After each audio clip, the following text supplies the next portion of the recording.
Hello and welcome to grammar class. Today's topic is active and passive voice. First off, what is the voice in English grammar? Well, the voice is the form of the verb that indicates whether the subject of the sentence is the doer or agent or the receiver of the action denoted in the verb. In other words, the voice of the verb indicates whether the subject is doing something or receiving the action of the verb. Now on your screen, the two sentences, he drinks milk and milk is drunk by him, express the same idea. But in the first sentence, he is the subject which is doing the act of drinking, so here the verb drinks is in active voice. But in the second sentence, the subject milk is not doing any action. On the contrary, it is receiving the action of drinking. So, the verb is drunk is in passive voice. So now it's clear that if the subject of a sentence is the doer or agent of the action, if the subject is doing something or active in the sentence, the verb is said to be in the active voice. On the other hand, if the subject is not doing anything, if it is receiving the effect of the action, if something is done to the subject, then the verb is said to be in the passive voice. Up next is the change of voice. Let's learn how to change from active to passive voice. Well, while changing the voice, the sentence structure and the verb form are changed, but the main idea does not change. Moreover, we have to remember that intransitive verbs cannot be changed into passive voice because they do not have the object. So only transitive verbs can be changed into passive voice. In order to change the voice from active to passive, the first step is to make the object of the active voice the subject of the passive voice in the nominative case. So remember, the object of the active voice becomes the subject of the passive voice. And then in the next step, the subject of the active voice or the doer of the action comes to the object's place in a by phrase. Because in passive voice, the receiver of the action becomes the subject. Then in passive voice, the verb form is also changed. The passive verb is formed with the suitable form of to be verb and the past participle or the third form of the main verb. In short, we have to use the correct form of verb be according to the tense followed by the third form of the main verb. Now let's check out the passive verb forms in different tenses.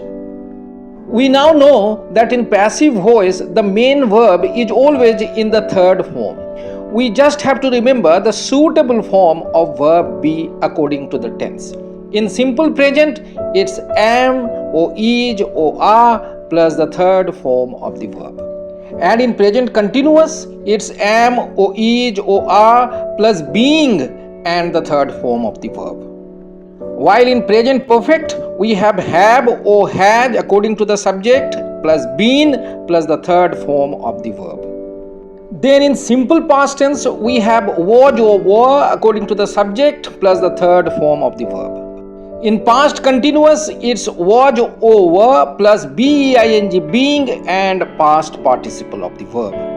And in the past perfect tense, we have had plus been and the third form of the verb. Please note here that in continuous tenses, we are using being, while in perfect tenses, we have to use been.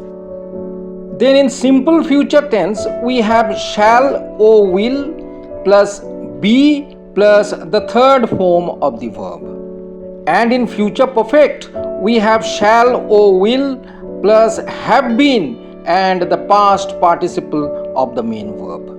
But what about modal verbs? How to use them in the passive voice?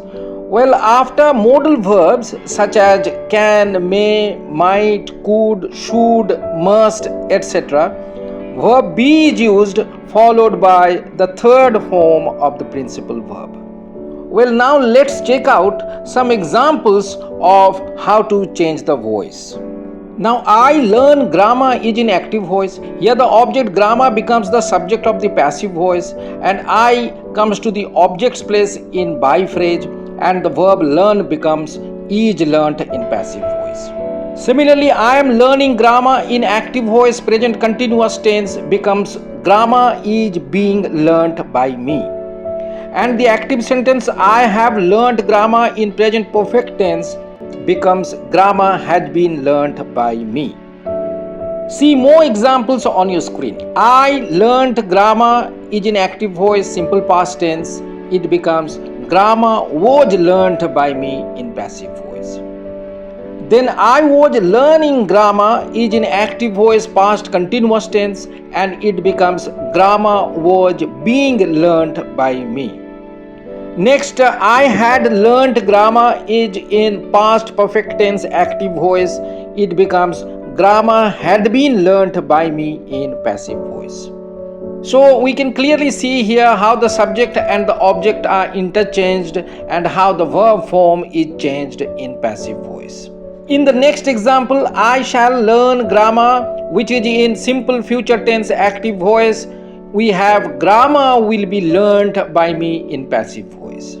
Then I will have learnt grammar is in future perfect tense active voice and it becomes grammar will have been learnt by me.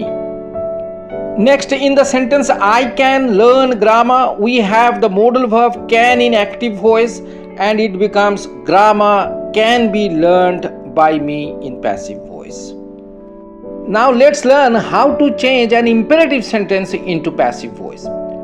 For example, learn grammar is an imperative sentence because it starts with the first form of the verb. There are two ways to change it into passive voice.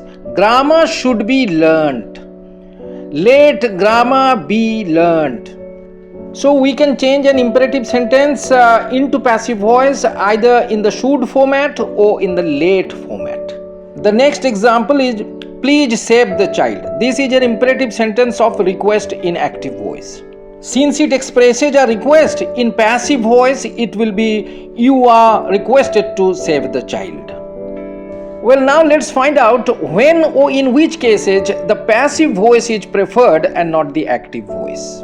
The passive voice is used when the receiver of the action is more important and not the doer or the agent of the action. So to highlight the importance of the receiver of the action, the passive is used.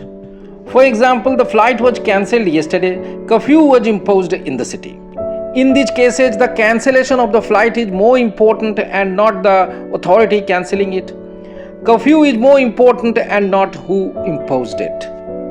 The passive voice is also used when the doer or agent of the action is a vague or indefinite pronoun like someone, somebody, one, etc.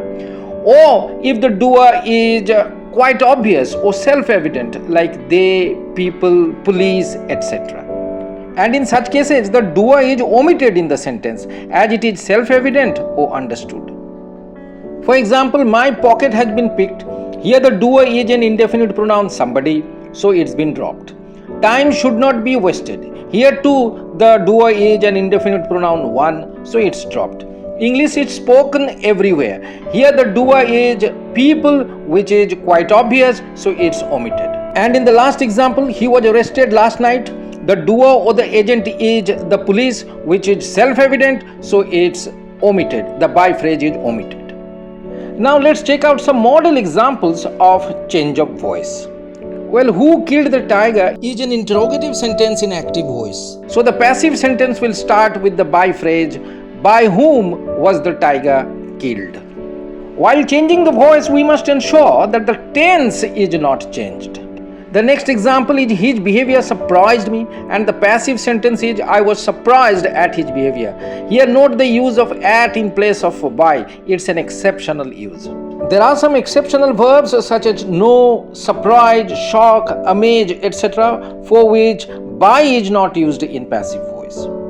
Also in English, there are some verbs which are always used with a certain preposition.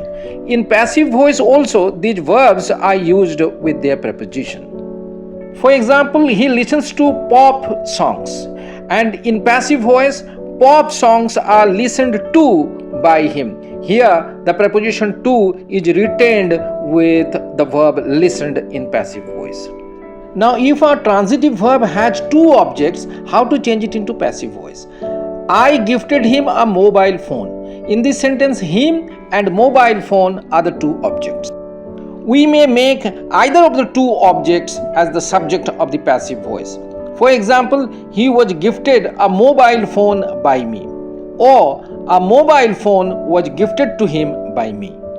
Just remember that if the non-living object or the direct object like a mobile phone is made the subject of the passive voice, use the preposition to before the other object in the sentence. Also remember that if the sentence in active voice is interrogative, in passive voice also it will be interrogative. For example, the interrogative sentence in active voice, do you like a horror movies, becomes are horror movies liked by you in passive voice.